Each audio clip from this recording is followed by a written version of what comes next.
Hi guys, welcome to the channel of love. Okay, I have finished Napoleon Hill's Think and Grow Rich, listening to that on audio. So we are back to reading The Monk Who Sold His Ferrari. Okay, you can look at the ceiling and listen. I'm going to recap, okay, the page where we kind of left off. Your questions show that you are thinking, my friend. I appreciate this. Once you are up, there are many things you can do. The fundamental principle to keep in mind is the importance of starting your day off well. As I suggested, the thoughts you think and the actions you take in the first 10 minutes after you wake up have a very marked effect on the rest of your day. Seriously? Absolutely. Think positive thoughts. Give a prayer of thanks for all you have. Work on your gratitude list. Listen to some great music. Watch the sun come up, or perhaps go for a quick walk in natural surroundings if you feel up to it. The sages would actually make themselves laugh, whether they felt like it or not, just to get the happiness juices flowing early in the morning. Julian, I am trying very hard to keep my cup empty, and I think you will agree that I've done pretty well for a novice. But that really sounds odd, even for a band of monks living high in the Himalayas. But it is not. Take a guess how many times the average 4-year-old laughs in a day. Who knows? I do. 300. Now guess how many times the average adult in our society laughs in the course of a day. 50. I tried. Try 15, Julian said, smiling in satisfaction. You see my point? Laughing is medicine for the soul. Even if you don't feel like it, look in the mirror and laugh for a couple of minutes.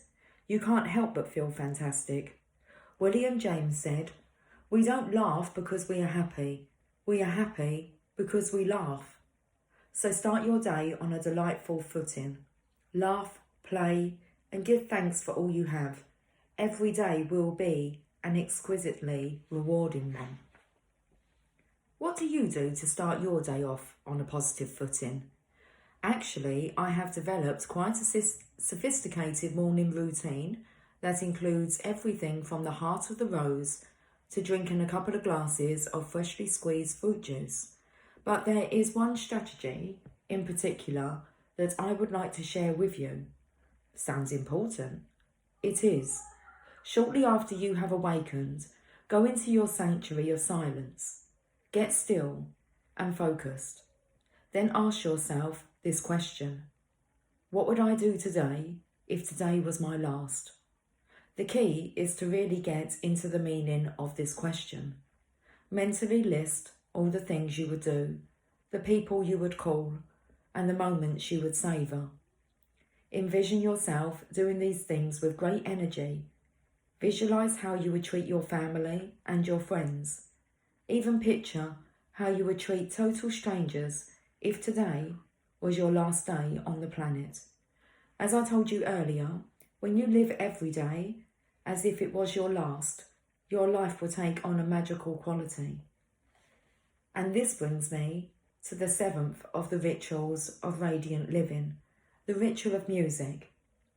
I think I'm going to love this one, I replied.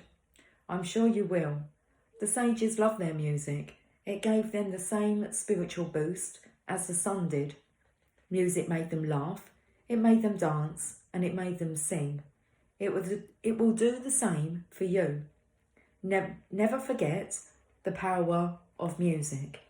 Spend a little time with it every day, even if it is listening to a soft piece on a cassette while you drive to work. When you feel down or weary, play some music. It is one of the finest motivators I know of.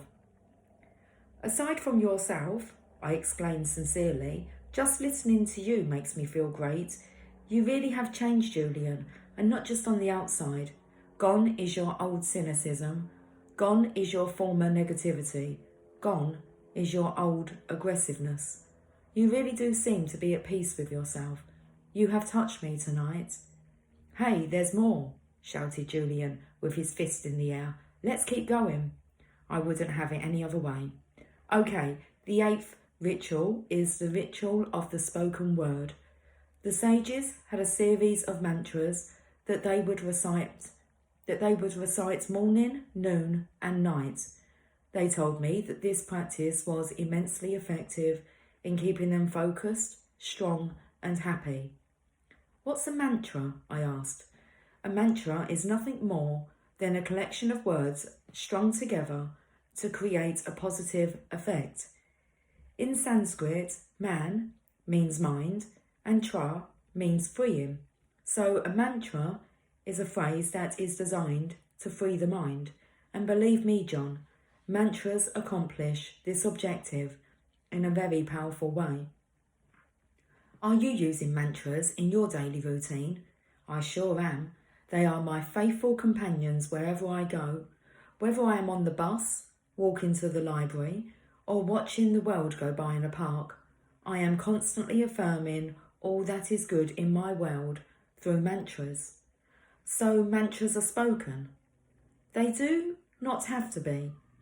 Written affirmations are also very effective, but I have found that repeating a mantra aloud has a wonderful effect on my spirit. When I need to feel motivated, I might repeat, I am inspired, disciplined and energized, out loud 200 or 300 times. To maintain the supreme sense of self-confidence I have cultivated, I repeat, I am strong, able and calm. I even use mantras to keep me youthful and vital, Julian admitted. How could a mantra keep you young? Words affect the mind in a pronounced way, whether they are spoken or written. They are powerful influences. They are powerful influences. While what you say to others is important, even more important is what you say to yourself. Self-talk? Exactly. You are what you think about all day long. You are also what you say to yourself all day long. If you say that you are old and tired, this mantra will be manifested in your external reality. If you say you are weak and lack enthusiasm, this too will be the nature of your world. But if you say that you are healthy, dynamic and fully alive, your life will be transformed.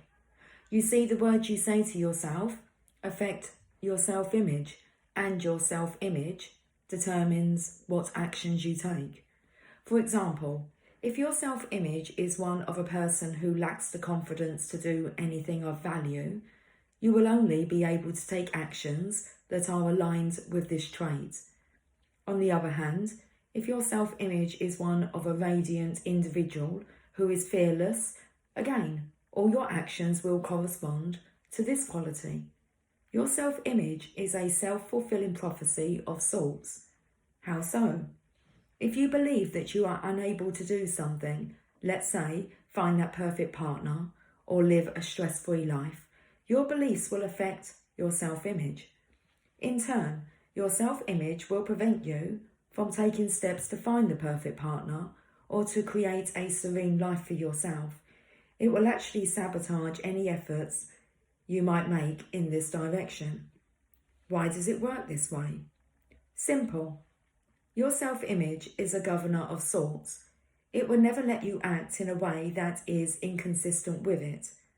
The beautiful thing is that you can change your self-image just like you can change everything else in your life if it is not serving to enhance it. Mantras are a great way to accomplish this objective. And when I change my inner world, I change my outer world, I said dutifully. My, how quickly you learn, Julian said, giving me the thumbs up sign he had used so much in his former life as a star litigator. Which leads us to the 9th ritual of radiant living quite nicely. This is the ritual of a congruent character. It is sort of an offshoot of the self-image concept we were just talking about. Simply stated, this ritual requires you to take daily, incremental action to build your character. Strengthening your character affects the way you see yourself and the actions you take. The actions you take come together to form your habits, and this is important. Your habits lead you to your destiny. Perhaps Yogi Raman articulated the formula best when he stated, "You sow a thought, you reap an action. Reap an action, you sow a habit. Sow a habit, you reap a character. Sow a character, you reap your destiny." I'm just going to repeat that. Perhaps Yogi Raman articulated the formula best when he stated, "You sow a thought, you reap an action. You reap an action, you sow a habit. You sow a habit, you reap a character. You sow a character, you reap your destiny." What kinds of things should I do to build my character? Anything that cultivates your virtues. Before you ask me what I mean by virtues, let me clarify the concept. The wise people of the Himalayas believed strongly that a virtuous life was a meaningful life. So they governed all of their actions by a series of timeless principles. But I thought you said they governed their lives by their purpose. Yes, this is quite so, but their life's calling included living in a manner congruent to these principles, one that their ancestors held dear to their hearts for thousands of years. What are these principles, Julian? I asked. They are simply stated, industry,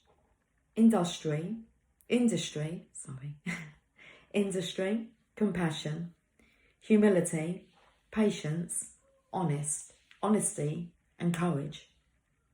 When all your actions are congruent and aligned with these principles, you will feel a deep sense of inner harmony and peace. Living this way will inevitably lead you to spiritual success. This is because you will be doing what is right. You will be acting in a way that is in accordance with the laws of nature and the laws of the universe. This is when you will start to tap into the energy of another dimension. Call it a higher power, if you will. This is also when your life will move from the ordinary into the realm of the extraordinary, and you begin to sense the sacredness of your being. It is the first step to lifelong enlightenment. Have you tasted this experience? Have you tasted this experience, I asked. I have, and I believe you will too. Do the right things. Act in a way that is congruent with your true character. Act with integrity. Be guided by your heart. The rest will take care of itself. You are never alone, you know, replied Julian. What do you mean? I'll explain it to you another time, perhaps. For now, remember that you must do little things every day to build your character. As Emerson said, character is higher than intellect. A great soul will be strong to live as well as to think.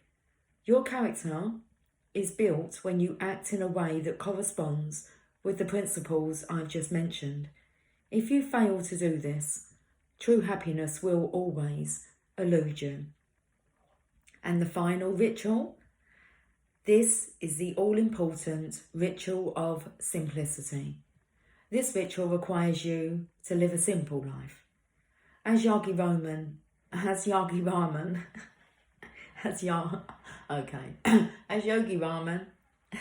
said, one must never live in the thick of thin things.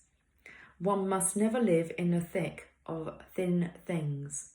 Focus only on your priorities, those activities that are truly meaningful. Your life will be uncluttered, rewarding, and exceptionally peaceful. This I promise you. He was right. The moment I started to separate the wheat from the chaff, harmony filled my life. I stopped living at a frantic pace to which I had grown accustomed. I stopped living my life in the eye of the tornado. Instead, I slowed down and took the time to smell the proverbial roses. What things did you do to cultivate simplicity? I stopped wearing expensive clothes. I kicked my addiction to 6 newspapers a day. I stopped needing to be available to everyone all the time. I became a vegetarian and I ate less. Basically, I reduced my needs. You see, John, until you reduce your needs, you will never be fulfilled. You will always be like the gambler in Las Vegas, staying at the roulette wheel for just one more spin in the hope that your lucky number will come up. You will always want more than you have. How can you ever be happy? But earlier you told me that happiness comes from achievement. Now you are telling me to reduce my needs and be content with less. Isn't this a paradox? Excellent point, John. Brilliant, in fact. It might seem like a contradiction, but it isn't. Lifelong happiness does come through striving to realise your dreams. You are at your best when you are moving forward. The key is not to make your happiness contingent on finding that elusive pot of gold at the end of the rainbow. For example, even though I was a millionaire many times over, I told myself that success to me meant having $300 million in my bank account. That was a recipe for disaster. 300 million? I asked in disbelief. 300 million. So no matter how much I had, I was never satisfied. I was always unhappy. It was nothing more than greed. I can now admit this freely. It was much like the story of King Midas. I'm sure you have heard that one. Sure, the man who loved gold so much, he prayed that everything he touched would turn to gold. When his wish was granted, he rejoiced. That was until he realised that he couldn't eat because his food had turned to gold, and so on, so forth. Right. Similarly, I was so money-driven that I couldn't enjoy all that I had. You know, there came a time when all that I could eat was bread and water, Julian said, growing very quiet and pensive. Are you serious? I always thought you ate at the best restaurants with all those celebrity friends of yours. That was in the early days. Not many people know about this, but the burden of my out-of-control lifestyle gave me a bleeding ulcer. I couldn't even eat a hot dog without getting sick. What a life. All that money, and all I could eat was bread and water. It was pathetic, really. Julian caught himself. But I'm not one to live in the past. It was another one of life's great lessons. As I told you earlier, pain is a powerful teacher. To transcend pain, I had to first experience it. I wouldn't be where I am today without it, he said, stoically. Any ideas on what I should do to bring the ritual of simplicity into my own life? I asked. There are so many things you can do. Even little things will make a difference. Like what? Stop picking up the phone every time it rings. Stop wasting time reading junk mail. Stop eating out 3 times a week. Give up your golf club membership and spend more time with your kids. Spend a day a week without your watch. Watch the sunrise every few days. Sell your cellular phone and dump the pager. Need I continue? Julian asked. Theoretically. I get the point. But sell the cell phone? I asked anxiously, feeling as a baby might at the doctors suggesting that his umbilical cord should be cut. Like I've said, my duty is to share the wisdom I have learned through my journey with you. You need not apply every strategy to make your life work. Try the techniques and use those that feel right to you. I know, nothing to extremes, everything in moderation. Precisely. I have to admit though, every one of your strategies sounds great. But will they really bring out profound shifts in my life in only 30 days? It will take even less than 30 days and even more, said Julian, with his trademark look of dimpled mischievousness. Here we go again. Do explain, O wise one. Julian will be fine, although wise one would have looked formidable on my old letterhead, he joked.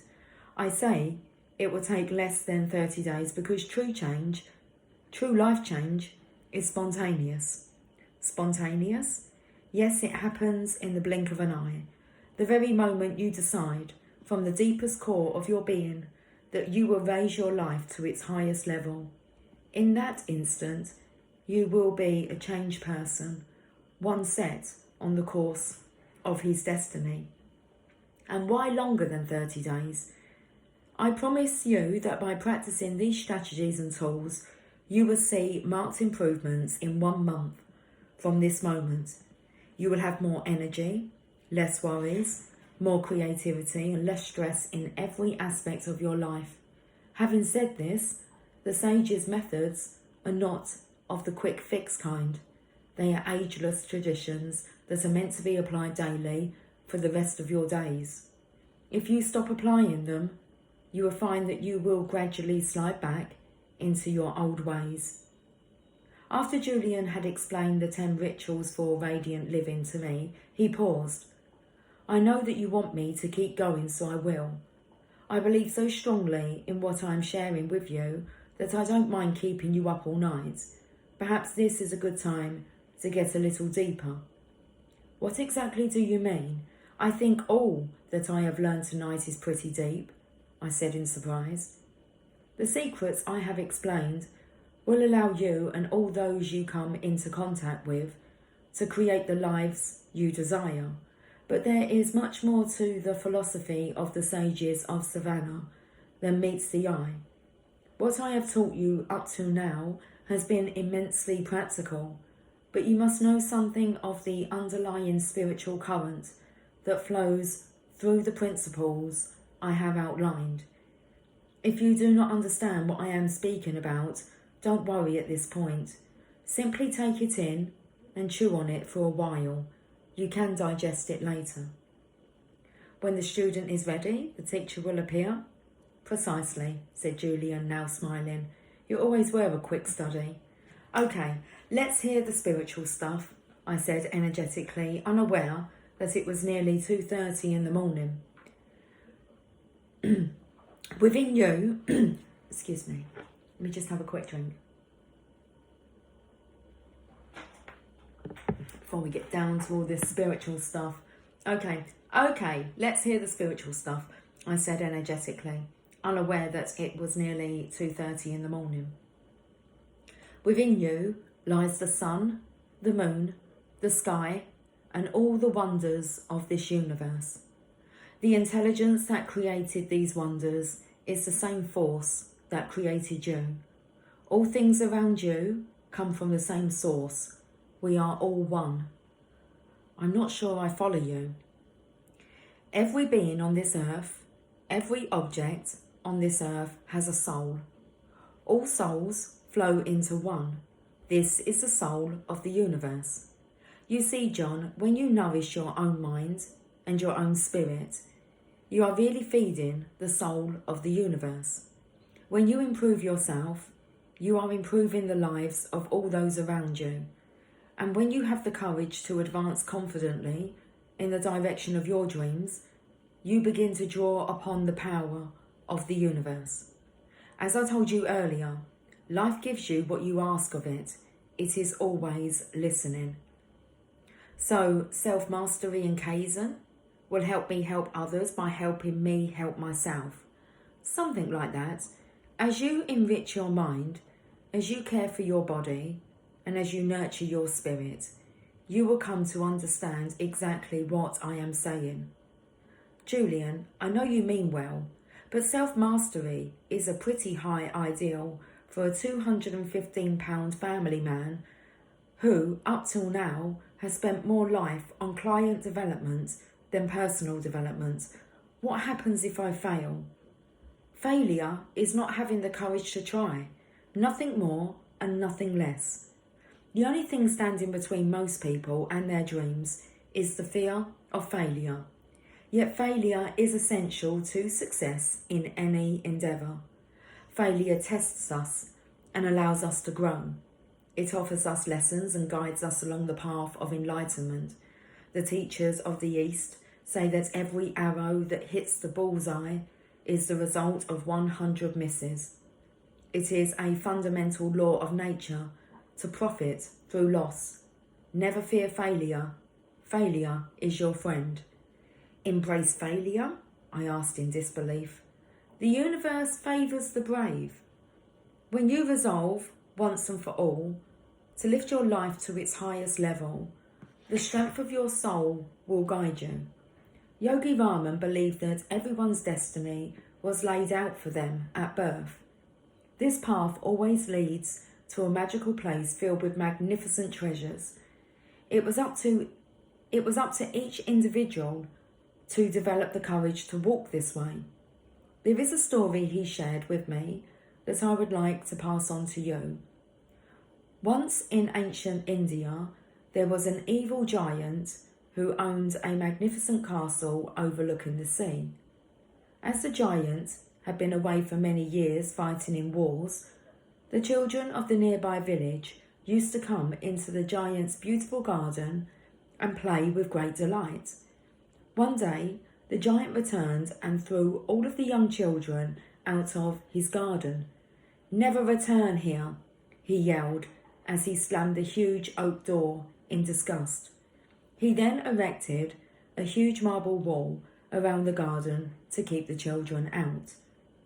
Winter came with bitter cold, which is native to the northernmost parts of the Indian subcontinent, and the giant wished the warmth would soon return. Spring visited the village that lay below the giant's castle, but the icy claws of winter refused to leave his garden. Then one day, the giant finally smelled the fragrances of spring and felt the radiance of the sun through his windows. "Spring has finally returned," he cried, running out into the garden. But the giant was unprepared for the sight that greeted him. The children of the village had somehow managed to climb over the castle wall and were playing in the garden. It was because of their presence that the garden had been transformed from a wintry wasteland into a lush place filled with roses, daffodils, and orchids. All the children laughed and giggled with joy, but one. From the corner of his eye, the giant spotted a little boy who was much smaller than all the other children. Tears ran from his eyes as he did not have the strength to climb the wall into the garden. The giant felt sad for this boy, and for the first time in his life regretted his evil ways. "I will help this child," he said, running towards him. When all the other children saw the giant coming, they ran from the garden, fearing for their lives, but the tiny little boy stood his ground. "I will slay the dragon," he stammered. "I will defend our playground." As the giant approached the child, he opened his arms. "I am a friend," he said. "I have come to help you over the wall and into the garden. This will be your garden now." The little boy, now a hero among the children, rejoiced in happiness and gave the giant the golden necklace that he had always worn around his neck. "This is my lucky charm," he said. "I want you to have it." From that day on, the children played with the giant in his wonderful garden, but the brave little boy, whom the giant loved the most, never did return. As time went on, the giant grew ill and frail. The children continued to play in the garden, but the giant no longer had the strength to keep them company. In those quiet days, it was the little boy who the giant thought of the most. One day, in the midst of a particularly bitter winter, the giant glanced out of his window and saw a truly miraculous sight. Though most of the garden was covered in snow, at the centre of the garden there stood a magnificent rose bush, overflowing with spectacularly coloured flowers. Next to the roses stood the little boy, who the giant loved. The boy was smiling sweetly. The giant danced with delight and rushed outside to embrace the child. "Where have you been all these years, my young friend? I've missed you with all my heart." The boy was thoughtful in his response. "Many years ago you lifted me over the wall into your magical garden. Now I have come to take you into mine." Later that day, when the children came to visit the giant, they found him lying lifeless on the ground. From head to toe, he was covered by 1,000 beautiful roses. Always be brave, John. Like that little boy, stand your ground and follow your dreams. They will lead you to your destiny. Follow your destiny. It will lead you into the wonders of the universe, and always follow the wonders of the universe, for they will lead you to a special garden filled with roses. As I looked over at Julian to tell him that his story had touched me deeply, I saw something that startled me. This rock-hard legal gladiator who had spent the better part of his life defending the rich and famous had started to weep. And that is the end of chapter 9, guys. Whew. Okay, we have chapter 9, action summary, Julian's wisdom in a nutshell. The symbol is the sumo wrestler. The virtue is practice kaizen. Wisdom, self-mastery is the DNA of life mastery. Success on the outside begins within. Enlightenment comes through the consistent cultivation of your mind, body and soul. The techniques, do the things you fear, the 10 ancient rituals for radiant living, and a quotable quote, the universe favours the brave. When you resolve to lift your life to its highest level, the strength of your soul will guide you to a magical place where with magnificent treasures. Well, I should just hold this up so that you can kind of see that, what I was reading now. Hopefully you can see that. Hopefully it's not reverse, back to front, but hey. Guys, okay, back to reading out loud. Reading out loud. Okay, I will catch up with you guys soon. Take care. Much love. Bye for now.